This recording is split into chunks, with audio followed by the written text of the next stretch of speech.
Achille, non sei stanco di uccidere Secondo gente? appuntamento ieri sera presso il sito archeologico di Eraclea Minoa della rassegna teatrale Teatri di Pietra, giunta alla sua 11ª edizione, con la rappresentazione Iliade e le lacrime di Achille con Elena Aimone, Rosi Bonfiglio, Giulia Santilli, i costumi di Chiara Versano e la regia curata da Matteo Tarasco. Proponiamo uno spettacolo che si intitola Iliade, le lacrime di Achille, e è la storia di Achille, quella che tutti conoscete perché avete studiato a scuola, però raccontata dal punto di vista delle donne che l'hanno amato, cioè Briseide, la schiava che gli è stata sottratta da Agamennone, Teti, la madre divina, e Pentesilea, che nell'Iliade non c'è ma che arriva dopo, ed è la guerriera amazzone che lo fronteggerà con forza come ha fatto Ettore. Quindi è la storia nota però raccontata da un nuovo punto di vista.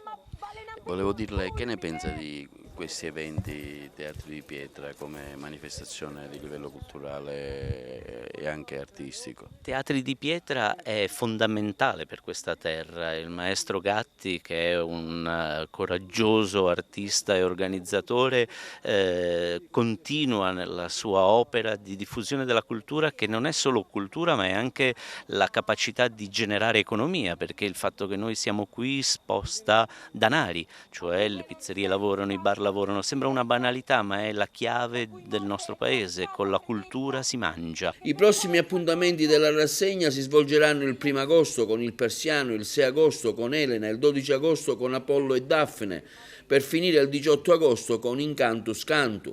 Allo spettacolo era presente il sindaco di Cattolica Eraclea, Nicola Termine, che ha anche annunciato le nuove iniziative turistiche intraprese nel territorio. Io ho sempre detto che non c'è può essere sviluppo di Cattolica senza sviluppo di Eraclea Minoa, e noi ci stiamo prodigando per finalmente lanciare a livello turistico, a livello nazionale e internazionale Eraclea Minoa, che è uno dei più bei posti al mondo, almeno come dice la gente che viene a visitare questo sito.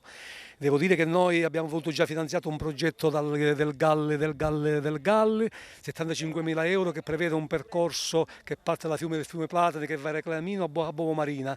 Si può usufruire, in cui si prevede l'implementazione di tabelle naturalistiche all'interno del bosco. Poi ci sono le biciclette elettriche, delle macchine elettriche, le biciclette normali, in cui la gente può visionare, mettersi sopra, anche quelli i disabili o i diversamente abili possono usufruire di questo.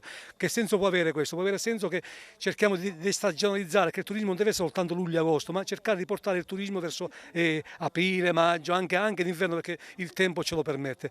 Poi abbiamo avuto finanziato un progetto dalla propria delle Montesicani di 450.000 euro, che prevede un percorso a piedi che parte dalla foce del fiume Platani. Sono individuate 2 ruderi, che non è altro dove si mettevano le persone per fare pagare il pedaggio alle barche che scendevano. Un percorso naturalistico fatto in pietra e legno, che arriverà fino a qua sopra percorrendo Monte Bianco. Lì sopra verrà di fronte alla casa, le case dell'ex senatore Di Benedetto, un teatro con delle sedi. Cercheremo di fare un teatro stabile, fare un caffè letterario dove si possono tenere convegni tutto l'anno, usufruendo anche di quella casa che abbiamo portato al bene del comune e al bene del comune. Giovedì sera 30 luglio in piazza Roma a Cattolica si terrà, in occasione della manifestazione dell'estate cattolicese, il concerto dei Coverall, band emergente della nostra provincia, che proporrà un vasto repertorio musicale che va dagli anni 70 a oggi.